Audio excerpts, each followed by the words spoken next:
I always said I would drop Murphy if I get remarried. And I always get asked that question, how come you still have Murphy? Blah, blah, blah, blah, blah. And I'm like, listen, I was married to that man for years, okay? Nicole Murphy reveals Eddie Murphy was controlled by Diddy in 90s. After years of keeping things low-key, Nicole Murphy is finally pulling the curtain back on what really went down during her marriage to Eddie Murphy. And according to her, it wasn't just cheating or ego that ended things. It was control. Nicole is now saying that Eddie's wild behavior in the 90s wasn't just a personal choice. It was heavily influenced by Diddy. Back then, Eddie was everywhere, at every party, moving with every big name, and constantly surrounded by a circle that Nicole felt was dangerous for their family. What she's hinting at now is that Eddie didn't just like the party scene, he was deep in it, and not by accident. She's talking about Diddy throwing these exclusive parties, the ones where big names went in and left with secrets. And Eddie, he wasn't just attending, he was allegedly caught up in the center of it all. People have whispered for years that Eddie's habits started shifting in the early 90s, staying out late, rolling with a new crowd, disappearing for days, coming back with stories that didn't add up. Nicole says that's when she noticed he was changing, not just as a husband, but as a person. And when she traced it all back, Diddy's name kept popping up. Now, this isn't about blaming one man for another man's choices, but Nicole is clear, the moment Eddie got close to Diddy, things went downhill fast. The parties got darker, the rumors got louder, and the marriage started crumbling from the inside. Do you all stay in contact with your exes? Well, you know I'm right around the corner from mine. Nicole and Eddie's story started off like a classic Hollywood romance. They met back in the late 80s, and from the outside, it looked like they were made for each other. Eddie was already one of the biggest names in comedy and film, and Nicole, she was young, beautiful, and had that effortless presence that turned heads anywhere she went. They clicked fast. It didn't take long before they moved in together, started a family, and looked like a true power couple. Their first child, Bria, was born in 1989 before they were even married, and that didn't slow them down. By 1993, they tied the knot in what many fans saw as a fairy tale moment. Over the next few years, they had 5 kids in total. Eddie was pulling in major film roles and living the superstar life, while Nicole held things down at home, building a stable environment for their children. To the public, it looked like Eddie had it all: fame, money, a beautiful wife, and a growing family. But behind closed doors, things weren't so perfect. Nicole has shared that even in those early years, Eddie was always on the go. But it wasn't just work trips and press runs. Nicole started noticing patterns that didn't feel right. Now this is where things start to shift. Eddie was always known as a bit of a party guy. He even said it himself in his music, joking that his girl wanted to party all the time. But Nicole says those lyrics were more true than people realized. He was always out, and not just casually out. We're talking every night, sometimes until the early morning. And soon, Nicole realized the crowds he was moving with weren't just fellow actors or comedians. They were part of a deeper Hollywood nightlife scene. That's when the Diddy connection started to come into play. Around that time, Diddy was throwing some of the wildest parties in the industry. According to Nicole, that's when Eddie's behavior started to take a sharp turn. It went from late nights to complete emotional distance. She'd wake up and not even know where he was or who he was with. Hotel rooms, penthouses, private estates, and when she'd ask questions, she either got wrong answers or complete silence. And it wasn't just the women Nicole had to worry about, it was who was at these parties and what was really going on behind closed doors. There's just this misconception, like when you reach a certain age, you gotta let it all go. Right. You don't have to let it go. It's all in here. It's all in here. Now, people close to the situation started to talk, and the whispers weren't just about Eddie cheating. Nicole was hearing stories about the kind of stuff that went down at those parties. Men women with men, secret rooms, everyone under NDAs, and entertainers doing things they'd never admit to in public. Nicole started to feel like her husband wasn't just cheating, he was changing. And not just in his actions, but in who he was as a person. According to Nicole, that shift in Eddie's behavior wasn't just personal, it was environmental. The deeper he got into Diddy's world, the less recognizable he became at home. She said it got to the point where she was looking at a stranger, someone who was more concerned about staying relevant in those circles than protecting his family. And when she tried to bring it up, he'd either gaslight her or shut the conversation down completely. People who know the industry well say Diddy was more than just a party host. He was a gatekeeper. If you wanted access, protection, or a certain kind of fame, you had to play by his rules. Nicole believes Eddie felt like he had to keep Diddy close to stay on top, but that came at a cost. The parties, the scandals, the rumors, all of it started stacking up, and Nicole was the one left at home trying to keep the family together. And what Nicole started to realize was that Eddie was no longer in control of his own life, and Diddy might have had the remote. Nicole's not saying Eddie was innocent in all this, but what she is saying is that Diddy had a bigger influence on him than people understood. It wasn't just partying, it was manipulation, power games, and slowly Eddie became someone Nicole couldn't recognize. For now, if I'm to ever get remarried, absolutely, I will drop Murphy in a heartbeat. Absolutely, because I think it's important to take on my husband's last name, okay? But as far as right now, it's going to stay Murphy until I meet that man.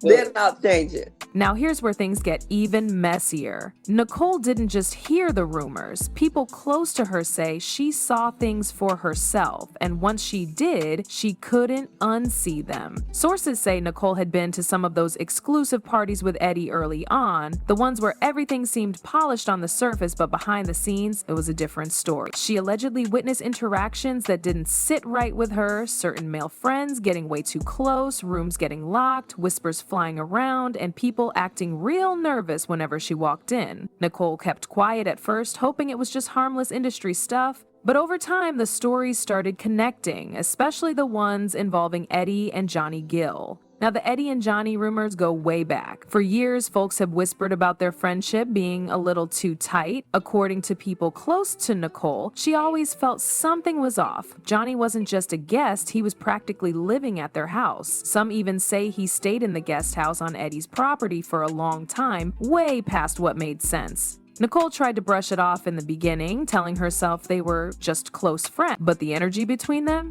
It was strange, not something you'd normally see between two straight men. Then came the bombshell. An industry escort known as Flash came forward and claimed he saw Eddie and Johnny kissing at one of those Hollywood Hills parties, and not just a casual kiss, a full-on tongue-swallowing moment. Flash said he was walking down the stairs and saw them at the bottom of the banister going at it like they didn't care who was around. That was the moment everything started making sense for Nicole. All the late nights, the strange mood swings, the emotional distance. It wasn't just about infidelity. It was about who Eddie really was behind the curtain. Nicole didn't need the blogs to tell her she had already seen too much. Then came 1997, the night that almost shattered Eddie's entire career. The night he got pulled over in West Hollywood at 4:45 in the morning with a 20-year-old transgender escort named Atizone Sayuli in the passenger seat. Eddie claimed he was being a good Samaritan, just trying to help a woman crying on the sidewalk. But Nicole, she wasn't buying that. At the time, Nicole and the kids were reportedly out of town, and Eddie just happened to go out late to find something to read. Nah. Nicole had already seen the pattern. He'd disappear, come back at sunrise, and pretend nothing happened. The only difference this time was that the cops were watching, and when they pulled him over, everything became public. Eddie told Entertainment Tonight that he didn't know Atison was trans, and that he was just trying to be kind. But Nicole, from what insiders say, believed this wasn't the first time. That wasn't the first time, it was just the first time he got caught. And if you think that incident was rock bottom, Nicole says it barely scratched the surface. She had already heard about other situations, but the lie wasn't just cheating. It was in the image Eddie kept trying to protect, a straight family man in public and a completely different version behind closed doors. And if you think that was the worst of it, baby, Nicole says that was just the beginning. Because the thing is, Eddie didn't just treat Nicole that way. She says she watched him play the same emotional game with other women too.